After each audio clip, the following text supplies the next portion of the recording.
Hello बच्चों, कैसे हैं आप सब। मुझे आशा है आप सभी लोग स्वस्थ और प्रसन्न होंगे। आज हम हमारा पाठ कौन को पढ़ेंगे और समझेंगे। इस पाठ को हम कविता के माध्यम से पढ़ेंगे। इस पाठ में हम प्रकृति की सुंदरता को समझेंगे और इसका संरक्षण कितना आवश्यक है और कैसे किया जाता है। वैसे प्रकृति का संरक्षण हमारे लिए बहुत आवश्यक है। हमें प्रकृति को कभी भी नुकसान नहीं पहुंचाना चाहिए। आइए इस कविता को हम विस्तार से पढ़ते हैं, जो है हमारा पाठ 5 कौन।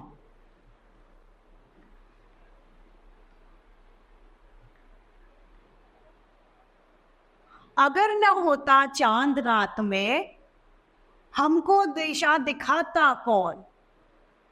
अगर न होता सूरज दिन को, सोने सा चमकाता कौन। अब कवि हमें कह रहा है कि अगर रात में चंदा नहीं होता, चंद्रमा जो होता है, चांद नहीं होता, तो हमको दिशा कौन दिखाता कि अब सुबह हो गई है या शाम हो गई है। और अगर दिन में सूरज नहीं होता तो हमें ये जो रोशनी है जिससे हम अपने दिन की शुरुआत करना चाहते हैं, दिन की शुरुआत करते हैं, वो हमें कौन देता।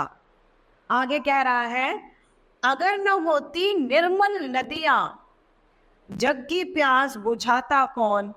अगर न होते पर्वत मीठे, झरने बला बहाता कौन। अब ये कह रहा है कि अगर हमारे यहाँ पे निर्मल नदियां नहीं होती तो हमारी प्यास कौन बुझाता। हमारे लिए पास पीने का पानी कहाँ से आता जब नदियां ही नहीं होती तो। और अगर पर्वत नहीं होते तो ये मीठे झरने जो होते हैं वो कहाँ से बहते। इन सभी से, इन चीज़ों से आज हम प्रकृति वो हमारी है वो संतुलन में है।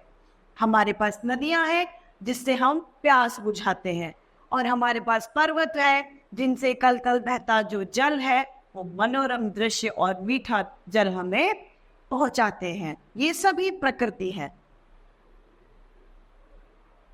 अगर न होते पेड़, भला फिर हरियाली फैलाता कौन।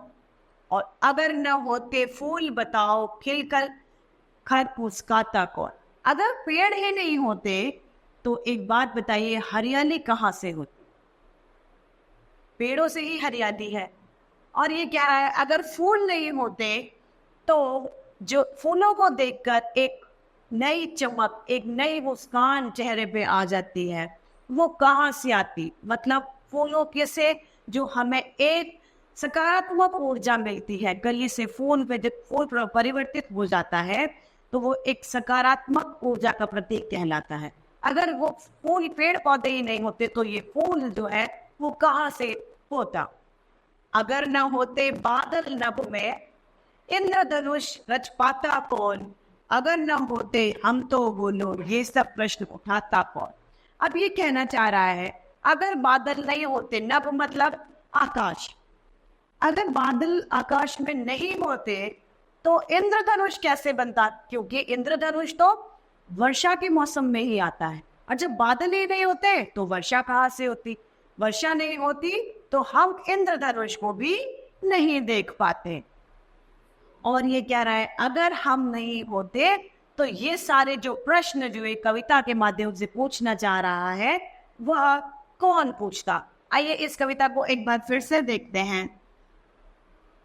ये कह रहा है, अगर न होता चांद रात में, हमको दिशा दिखाता कौन। अगर न होता सूरज दिन को,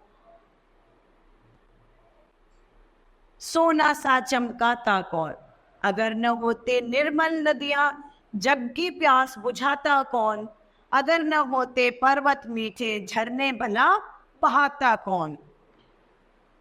अगर न होते पेड़, भला फिर हरियाली फैलाता कौन। अगर न होते फूल, बताओ खिल खिल कर मुस्काता कौन।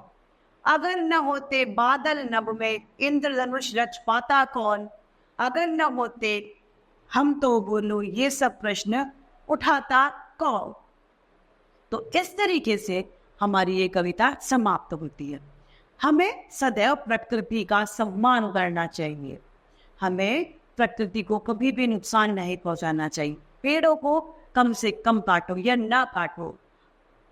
अगर हम एक पेड़ काटते हैं उसकी जगह हमें 2 पेड़ लगाने चाहिए। प्रकृति है तो हम हैं। इस तरीके से हमारा ये पाठ कौन समाप्त होता है। मुझे आशा है आप सभी को ये पाठ भली भांति समझ में आया होगा। तो आज के लिए इतना ही, फिर मिलते हैं। धन्यवाद।